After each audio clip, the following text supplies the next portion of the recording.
Hello students, how are you? Good morning to all of you. चलिए पिछले class के lecture में मैंने आपको बतलाया था क्लासिफिकेशन ऑफ केमिस्ट्री, रसायन विज्ञान का वर्गीकरण, जिसमें कि मैंने आपको बतलाया था कि रसायन विज्ञान को 3 भागों में विभाजित किया गया था। फिजिकल केमिस्ट्री, ऑर्गेनिक केमिस्ट्री और इनऑर्गेनिक केमिस्ट्री। क्लियर? चलिए आज हम नेक्स्ट लेक्चर की तरफ बढ़ रहे हैं, नेक्स्ट टॉपिक की तरफ। इम्पोर्टेंस ऑफ केमिस्ट्री, रसायन विज्ञान का जो महत्व है, किन किन क्षेत्रों पर रसायन विज्ञान का हम जो है अनुप्रयोग कर सकते हैं, यानी करते हैं। तो कहने का मतलब है रसायन विज्ञान का उपयोग कहाँ कहाँ किन किन क्षेत्रों में होता है, आज हम उसके बारे में डिस्कस करेंगे। तो चलिए आज हेडिंग डालिए, इम्पोर्टेंस ऑफ केमिस्ट्री।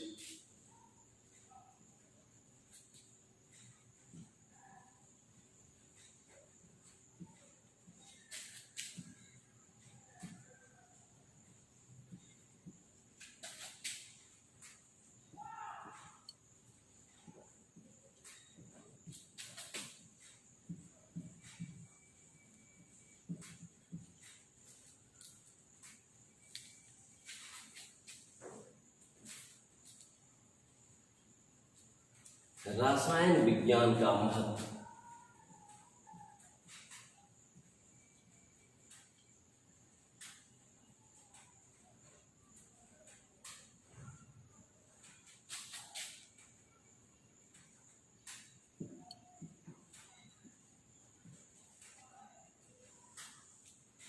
तो आज हम पढ़ेंगे इंपॉर्टेंस ऑफ केमिस्ट्री, रसायन विज्ञान का महत्व किन किन क्षेत्रों में होता है। अब यदि आपसे पूछ लिया जाए कि बतलाइए भाई मनुष्य की 3 जो जरूरत की चीजें हैं वह है रोटी, कपड़ा और मकान।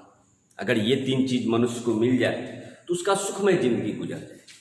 तो कहने का मतलब मनुष्य का जो नेसेसरी चीज है, वो टोटल चीज, जितना भी दैनिक जीवन में हम जितनी भी सारी चीजें यूज करते हैं, वो सारा जो है वो केमिस्ट्री पर निर्भर होता है। अब कहिएगा कैसे सर?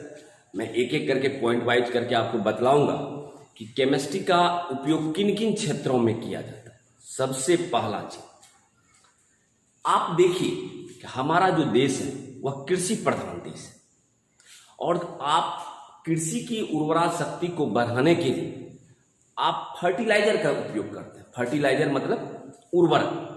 अब फर्टिलाइजर का उपयोग होता है कि फर्टिलाइजर से क्या होता है कि हमारा उर्वरक क्षमता जो है वो बढ़ती है। नाइट्रोजीनियस फर्टिलाइजर जो भी है, यूरिया है, पोटास है, जो भी धान के खेत में या मकई के खेत में हम लोग डालते हैं, उससे क्या होता है कि हमारी पैदावार जो है, पैदावार क्षमता जो है वो बढ़ती है। तो कहने का मतलब सबसे बड़ा जो उपयोग है रोटी कहाँ से मिलेगा? पेड़ पौधे पे हमको निर्भर होना पड़ेगा। तो कहने का मतलब हुआ कि सबसे बड़ा और जो इसकी उपयोगिता है वह है कृषि क्षेत्र में, in the field of agriculture. तो पहला उपयोग है इसका in the field of agriculture.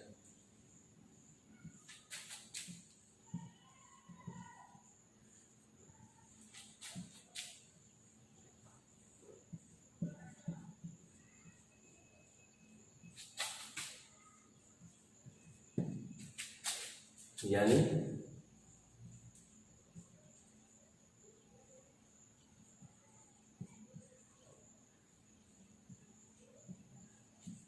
पहला उपयोग हो गया। अगर आपसे कोई पूछ दे तो सबसे जो बड़ा मेजर उपयोग है वह आपका कृषि के क्षेत्र में। और यदि आपका पैदावार अच्छी होती है, अनाज अच्छा होता है, तो समझ लीजिए कि हमको रोटी मिल गया। पहली जरूरत की चीजें जो भी है वो आपको मिल गया। तो कहने का मतलब हुआ कि बहुत बड़ा आपका रसायन विज्ञान का उपयोग जो है वो आपका in the field of agriculture, कृषि क्षेत्र में। चलिए दूसरी उपयोगिता जो है, गौर कीजिएगा, जितना भी सारा चीज मार्केट में अवेलेबल है, फूड प्रोडक्ट्स, खाद्य पदार्थ, जैसे आप लेज खाते हैं, कुरकुरे खाते हैं, ब्रिटानिया 50-50 है, और सब भी जितना भी प्रोडक्ट, हॉर्लिक्स है, जितनी भी सारी चीजें हैं, वो सारा चीजें जो है हमको रसायन विज्ञान की ही देन। तो कहने का मतलब सबसे दूसरा प्रोडक्ट है फूड प्रोडक्ट।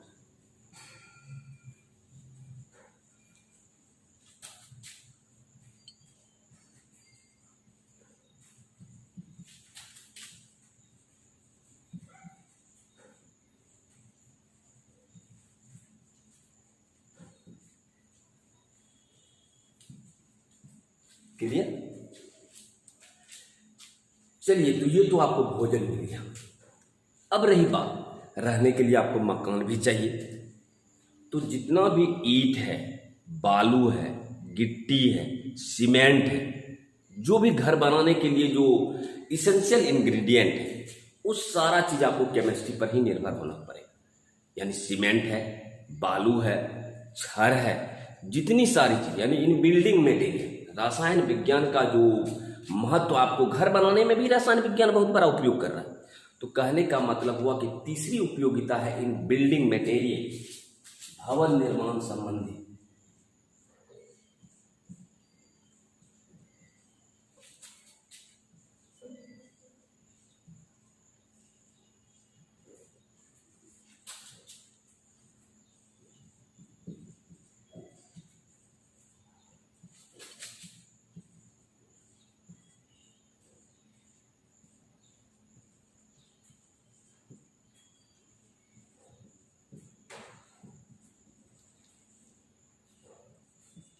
सही है?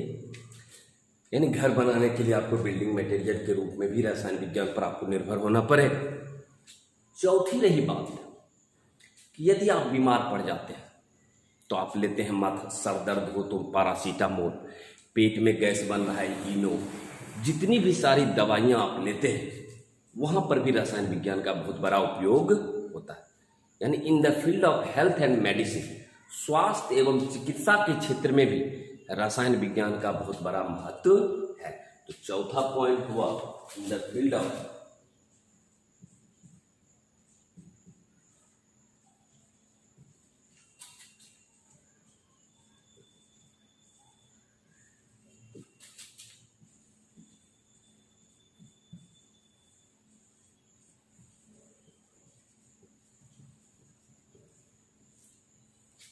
यानी दवाई एवं चिकित्सा के क्षेत्र में।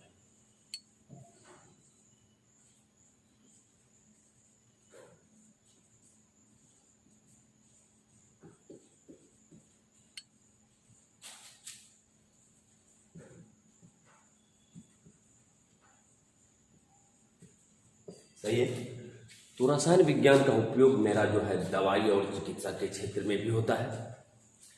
अब रही बात आपको देश की रक्षा करने की, अभी आप देख रहे हैं चीन से तानातानी है एलएसी पर, तो वहां पर आपको चाहिए न्यूक्लियर वेपन्स, एटम बम चाहिए, एक से एक मिसाइल चाहिए देश की सुरक्षा के लिए।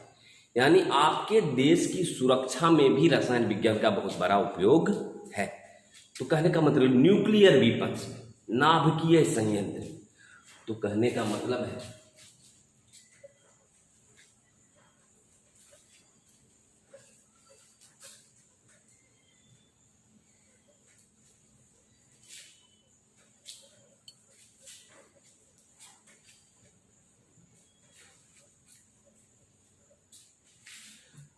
तो पांचवा जो है वह है इन न्यूक्लियर वेपन्स।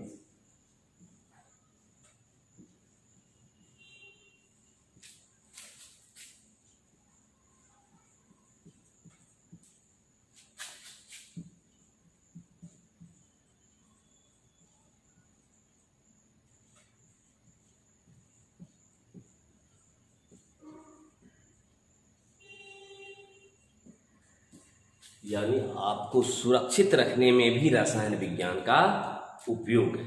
यानी देश को सुरक्षा प्रदान करने के लिए रसायन विज्ञान बहुत बड़ा योगदान देता है।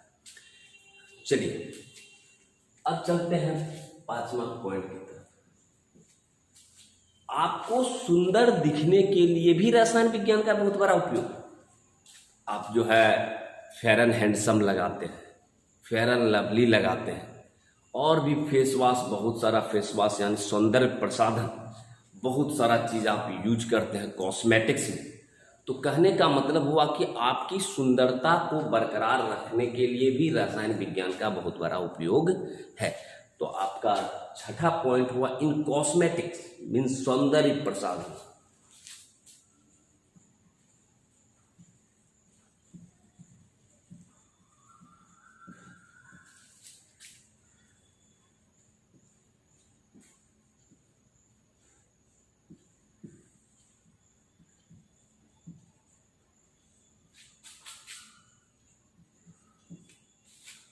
क्लियर।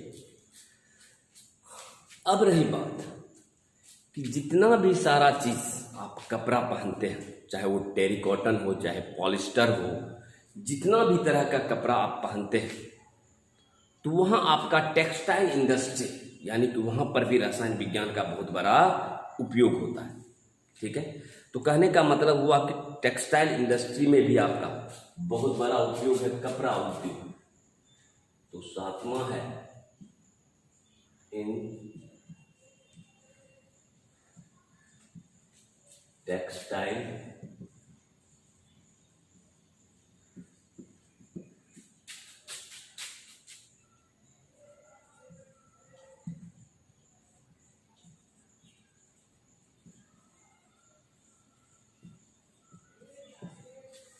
सही है, सातवां पॉइंट हुआ। बाकी जितना भी आपका डे टू डे लाइफ में आप यूज करते हैं, चाहे वो मेटल हो चाहे नॉन मेटल हो, चाहे मेटलॉयड हो, रबर है, प्लास्टिक है, ग्लास है, जितनी भी हम दैनिक जीवन की चीजें यूज करते हैं, वहां पर भी हमारा रसायन विज्ञान का बहुत बड़ा उपयोग है। तो आठवां है आपका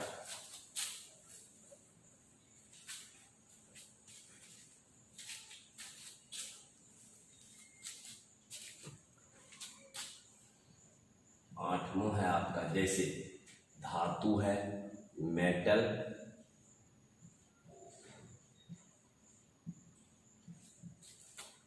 नॉन मेटल, जिसको आप अधातु कहते हैं,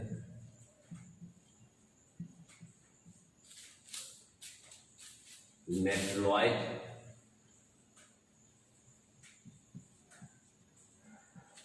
जिसको आप उपधातु कहते हैं,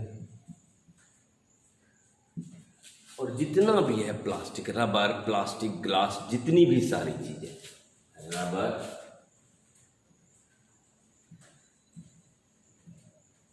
प्लास्टिक्स,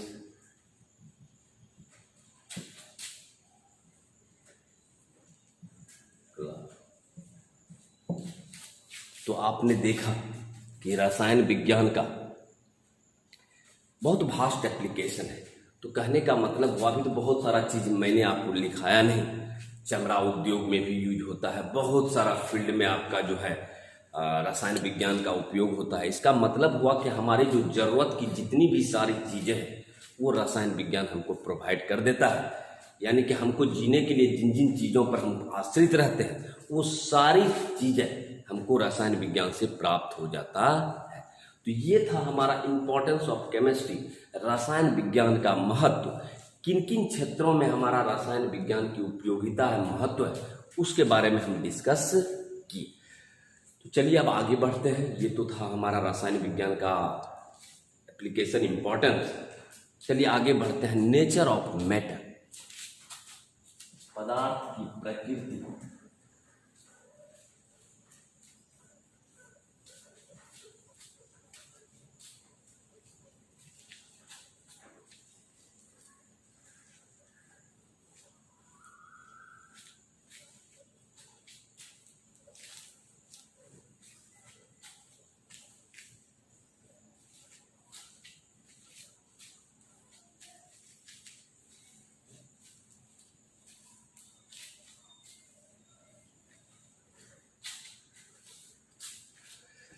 चलिए आगे पढ़ते हैं। नेचर ऑफ मैटर, पदार्थ की प्रकृति।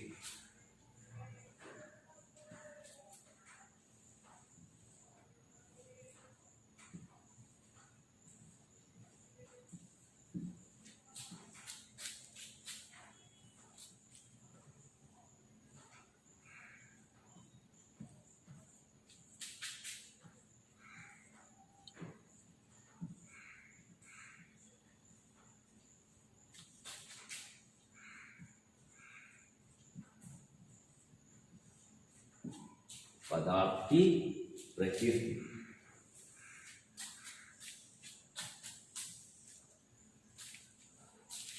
अब रही बात, ये चीज आप 9th 10th में भी पढ़े होंगे कि मैटर मतलब होता है पदार्थ। अब यदि आपको कोई क्वेश्चन पूछ दे कि पदार्थ किसे कहते हैं, तो आप 9th-10th में भी पढ़े हैं कि जिसमें द्रव्यमान हो और जो जगह छेदता हो उसे पदार्थ कहते हैं। दुनिया की जितनी भी सारी चीजें हैं सभी हम पदार्थ कह सकते हैं, क्योंकि जिसमें भी भार है, द्रव्यमान है और व्हिच ऑक्युपाई स्पेस, जो जगह छेदता है, तो that is known as matter. Means any substance which occupy space and having mass is known as matter. यानी किसी भी दुनिया की जितनी भी सारी चीजें हैं जिसमें भी द्रव्यमान है और जो जगह छेदता है उसे हम पदार्थ कहते हैं। तो मैटर सबसे पहला टर्म है आपका matter.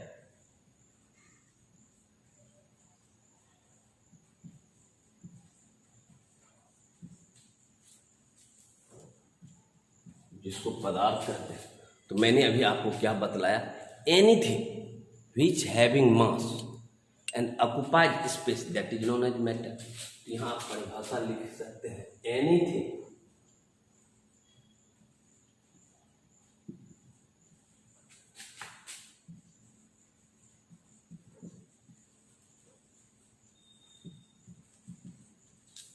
which having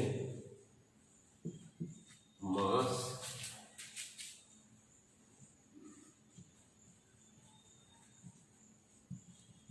and occupied space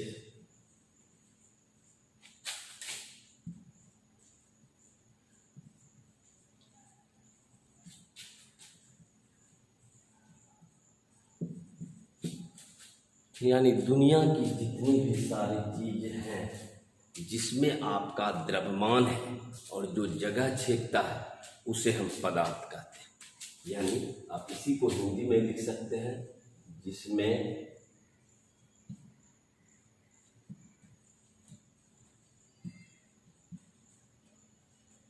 द्रव्यमान हो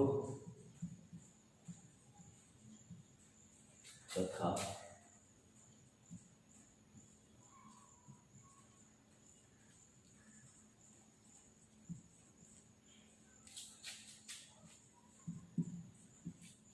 जगह छेदता हो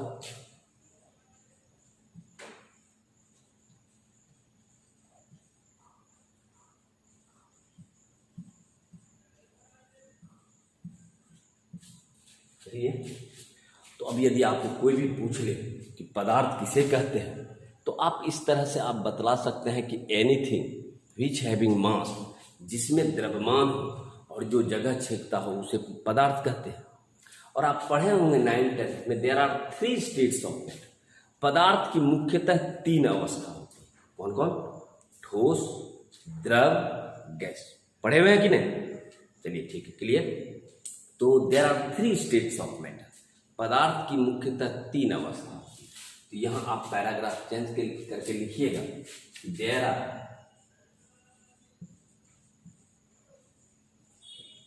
जनरली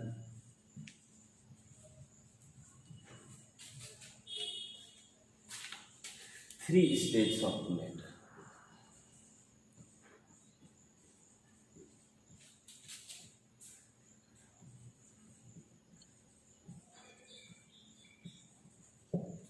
मीन्स पदार्थ की मुख्यतः 3 अवस्था होती है।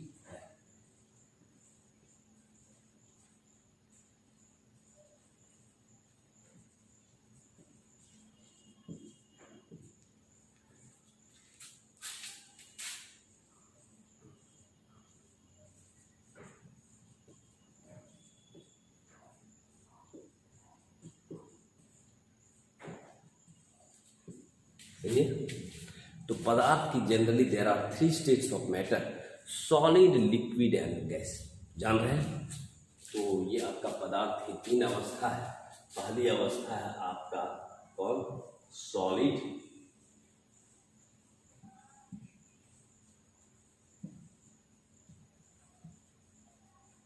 ठोस।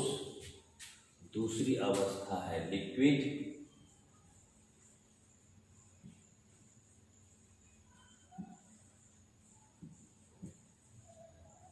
द्रव। तीसरी अवस्था है गैस।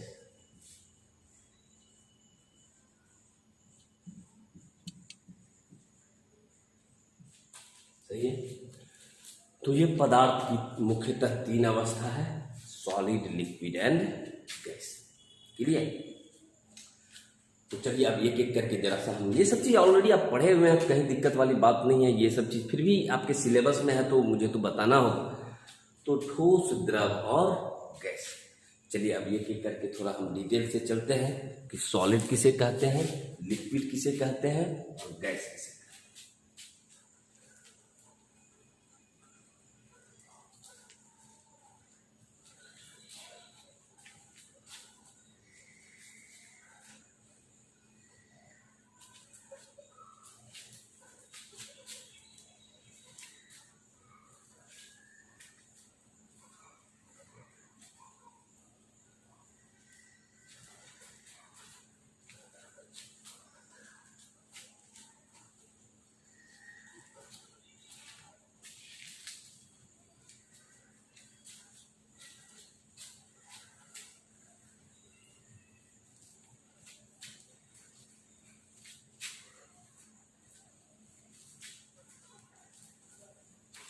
चलिए अब एक एक करके थोड़ा डिटेल्स की तरफ बढ़ते हैं।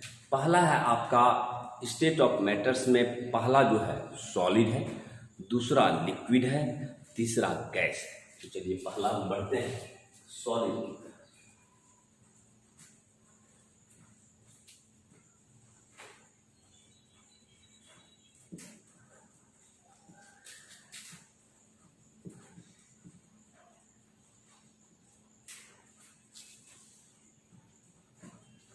गौर कीजिएगा, प्राय ये क्वेश्चन पूछा जाता है कि बतलाइए भाई क्यों सॉलिड रिजिड होता है, कठोर होता है।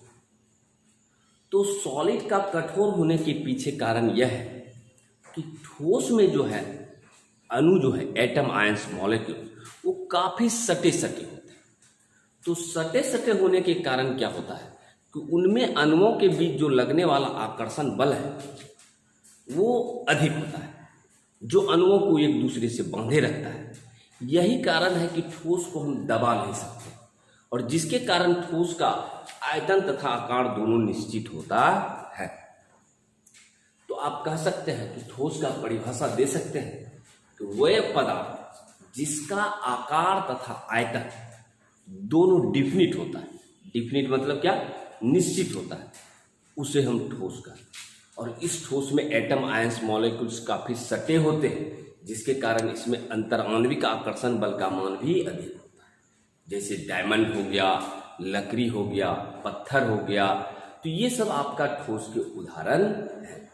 तो परिभाषा लिख लीजिए, दो सबस्टांस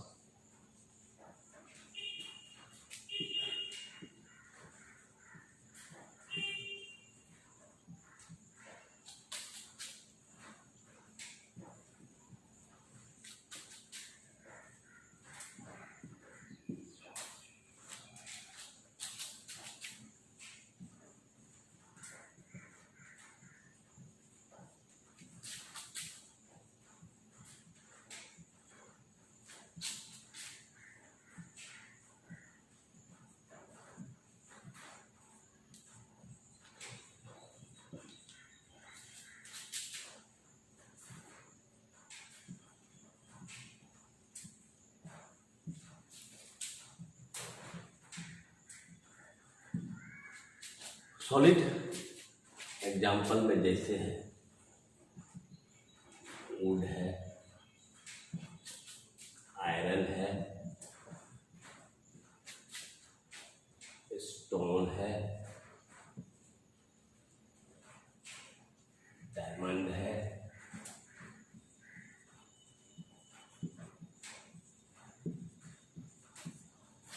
तो ये सब ठोस के उदाहरण है।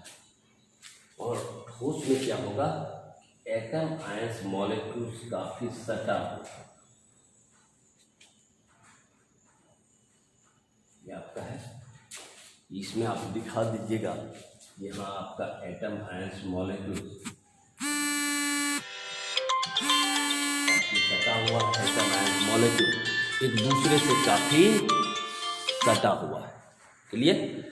तो कहने का मतलब एटम, आयंस, मॉलिक्यूल्स जो है काफी कंपैक्ट रहेगा, काफी सटा हुआ रहेगा, जिसके कारण इसमें अंतराण्विक आकर्षण बल का मान अधिक होता है। ये आपका इस तरह से काफी क्लोजली पैक्ड होगा।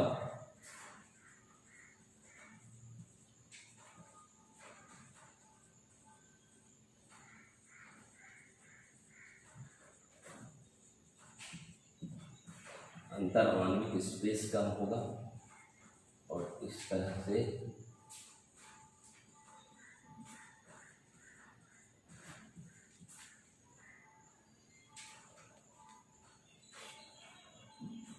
तो आप क्या देख रहे हैं कि ठोस की अवस्था में एटम एक दूसरे से काफी क्लोज होते हैं, कंडेंस होते हैं, जिसके कारण दो अणुओं के बीच गैप कम होता है।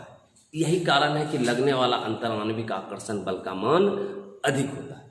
तो कहने का मतलब यहाँ आप परिभाषा इसका लिख लें, वेग पदार्थ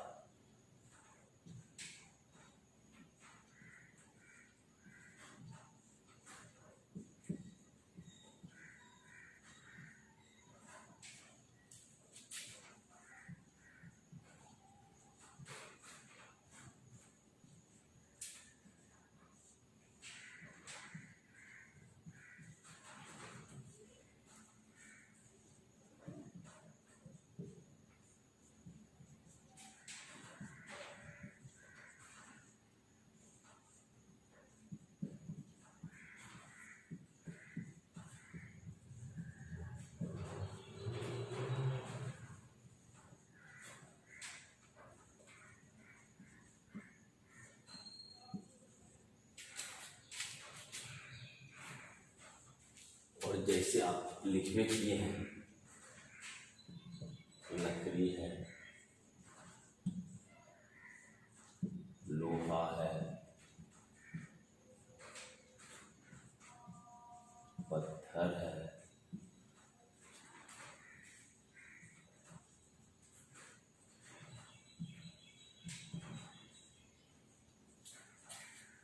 तो अब यदि कोई आपको पूछ देगा कि ठोस किसे कहते हैं, तो आप बतला दीजिएगा कि जिसका आयतन तथा आकार डिफिनिट वॉल्यूम होना चाहिए, डिफिनिट शेप होना चाहिए, तो समझ लीजिएगा कि वो ठोस है। यानी कि any substance which having definite volume और definite shape that is known as solid. Clear? चलिए बढ़ते हैं हम लिक्विड की तरफ। थोड़ा सा अंतर होगा इसमें।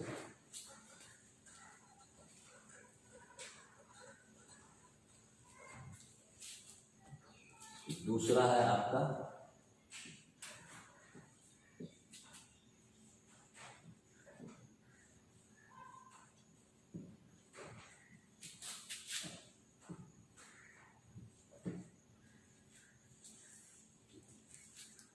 विच हैविंग डिफिनिट वॉल्यूम होना चाहिए बट इनडिफिनिट।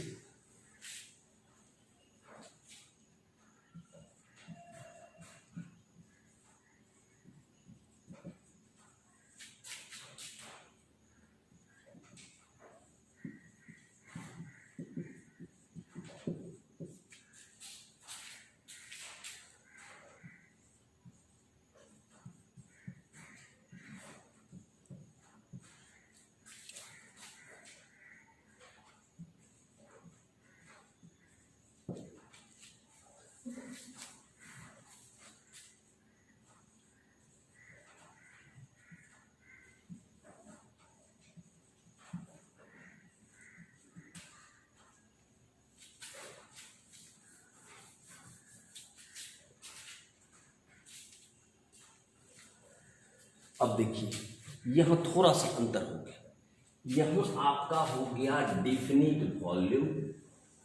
वॉल्यूम तो आपका डिफिनिट होना चाहिए, लेकिन इनडिफिनिट शेप, यानी कि शेप जो आकार जो है वह आपका निश्चित नहीं होना चाहिए। अब रही बात पानी को आप गिलास में डालिए तो गिलास का आकार ले लेगा, लोटा में डालिए लोटा का आकार ले लेगा, बाल्टी में डालिए बाल्टी का आकार ले लेगा, यानी कि उसका आकार निश्चित नहीं है, लेकिन वॉल्यूम जो आयतन है वो निश्चित है। और इस केस में क्या होगा,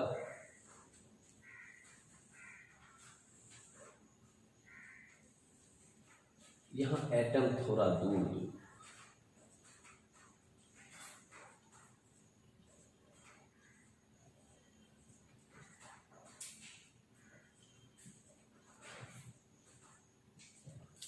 आप यहाँ देख रहे हैं कि ठोस में तो काफ़ी सटा हुआ था, लेकिन लिक्विड के केस में एटम दूर दूर होता है। यही कारण है कि इसमें बहने की प्रवृत्ति होती है। तो कहने का मतलब जिसका आयतन तो निश्चित होता है, जिसका आयतन निश्चित,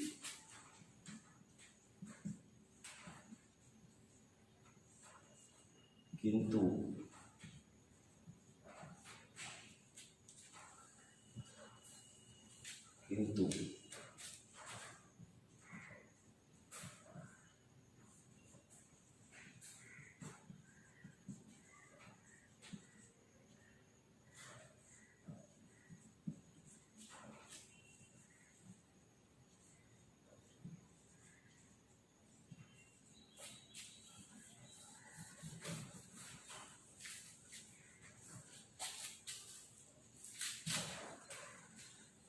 तो शायद आप समझ गए कि इस केस में वहाँ ठोस की अवस्था में था कि डिफिनिट वॉल्यूम भी था, डिफिनिट शेप भी था, लेकिन लिक्विड की केस में क्या हो गया कि वॉल्यूम आपका डिफिनिट होना चाहिए, लेकिन शेप आपका डिफिनिट नहीं होनी चाहिए।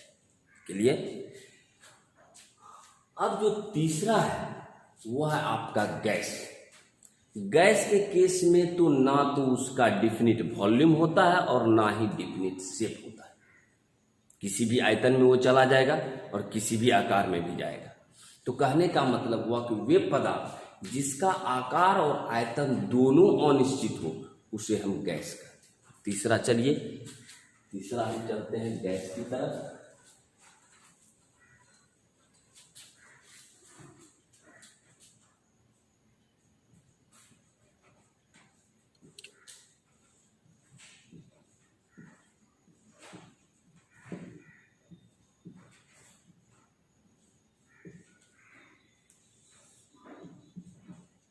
वे पदार्थ जिसका आयतन तथा आकार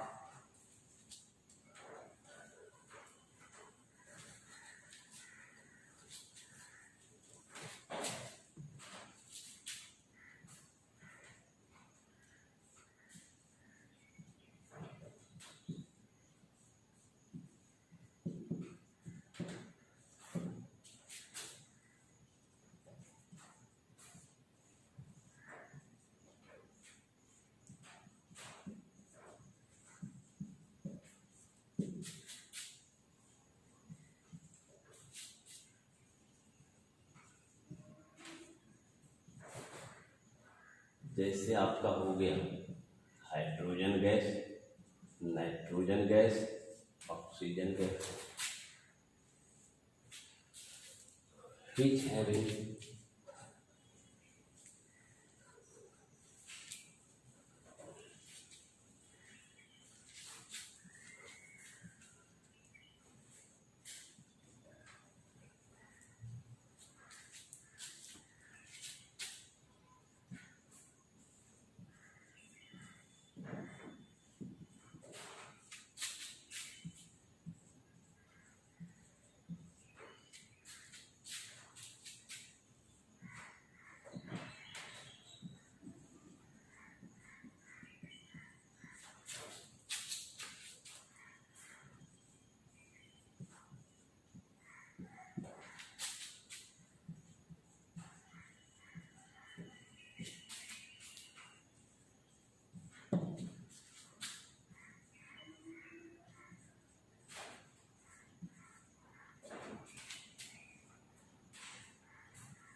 तो आप देख रहे हैं कि इस केस में एटम आयंस मॉलिक्यूल्स काफी दूर दूर तक है। यही कारण है कि इसमें आकर्षण बल का मान कम होता है। यही कारण है कि इसका ना तो आयतन ना आकार कुछ भी निश्चित नहीं होता है। तो ये था आपका, आज मैंने आपको बतलाया कि इम्पोर्टेंस ऑफ केमिस्ट्री, रसायन विज्ञान का महत्व, तथा दूसरा बतलाया नेचर ऑफ मैटर और पदार्थ की there are 3 states of matter, solid, liquid and gas. तो क्लियर? तो चलिए आज की मुलाकात यहीं तक, मिलते हैं नेक्स्ट लेक्चर में।